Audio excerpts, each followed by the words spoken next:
Welcome to Conscious Movie Reviews. I'm your host, Joy Davis, here to review the documentary Amy. Amy's short-lived musical career went from recording her first album at 19 and winning several Grammy Awards, including Album of the Year 5 years later. She was an accomplished jazz singer with a style that ranged from blue-eyed soul to R&B. Amy communicated authentically through her voice that attracted legions of fans worldwide. Her music was like medicine from the earth. She was an alchemist with her voice. Internationally renowned voice coach and sound healer Stuart Pearce teaches that when you connect with your signature sound, it's a vibration from the core of your being, reflecting who you truly and completely are. Like Amy, you're communicating with integrity.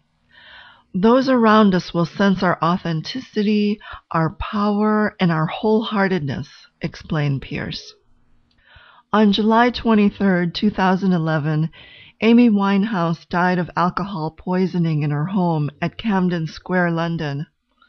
The roots of Amy's addiction can go beyond her childhood upbringing by a mother who suffered from multiple sclerosis and took a very soft parenting approach that gave Amy loose boundaries. Parents separating at the age of 9 that she blamed her father for, being placed on antidepressants at an early age, and becoming bulimic at 15. For her soul's evolution, it's very likely that Amy had a pre-birth agreement of coming into this world as very heart-sensitive, but having trouble coping with her sensitivities to the point of dulling her strong feelings. This set her on a course of not wanting to feel deeply from her heart, ultimately deadening her soul's experience. Emotionally blunted, Amy sought stimulation through drugs. Her earliest experience of having a distorted sense of reality and feelings was from taking antidepressants in her youth. This was a gateway to recreational drugs like crack cocaine and heroin that did the same. And by becoming bulimic, food served as a buffer to her emotional sensitivity. For young girls, their soul self can be crippled during a family separation and divorce. There's a harsh disconnect to their own feminine energies of loving nurturance. They feel cold and empty inside. For Amy, she became emotionally arrested around the time her father left. "I'm still a little girl trying to be a star," she expressed. There were times when she would regress to her 7-year-old self. Endowed with great musical ability, it was a vehicle for Amy to learn how to serve others.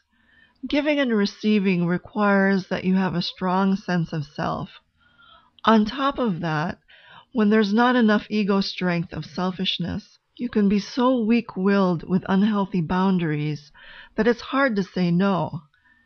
In Amy's lifetime, she formed codependent relationships and opened herself up to exploitation from others, like being with her drug-enabling ex-husband, Blake Fielder Civil. For our soul's journey, divine laws are in place to learn from and master. They can even correct imbalances in your soul traits. Based on the life purpose system introduced by Dan Millman, Amy Winehouse was born to deal with a dynamic tension between her drive for wealth, power, and respect, and the fear of it. This was seen in her passive-aggressive tendencies. A close friend described Amy as someone trying to disappear. The goings-on of her life was not for mass consumption through the media. By working with the law of higher will, Amy's higher purpose was to clear subconscious fears that led to self-sabotage. An excellent way to correct self-sabotage is by doing acts of selfless service. Amy violated rather than worked with the law of balance. Moderation of food and drink was a challenge for her, so was being passive-aggressive, along with Amy's unhealthy ways of giving and receiving when she was emotionally needy. According to Millman, the law of balance can teach us to learn to work with both sides equally and return to center. Amy understood that if she drank too much, it could stop her heart, so she overdosed on alcohol, about 5 times over the legal limit allowed. Was this a death urge? Very likely. Amy left clues along the way about wanting to end it all.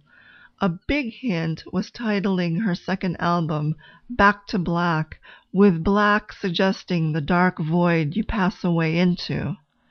Fans now recognize that the song by the same name foreshadowed her death, Amy's Requiem.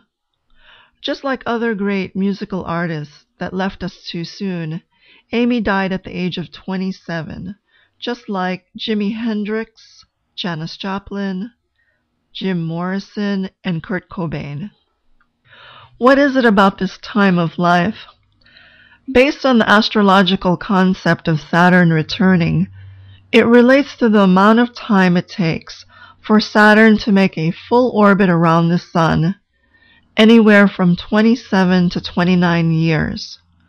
For an individual, that's when they're nudged into a new level of adulthood that requires more self-discipline. Saturn becomes the great taskmaster, giving you your greatest life lessons that can lead to excellence and mastery if you work through your inner blocks.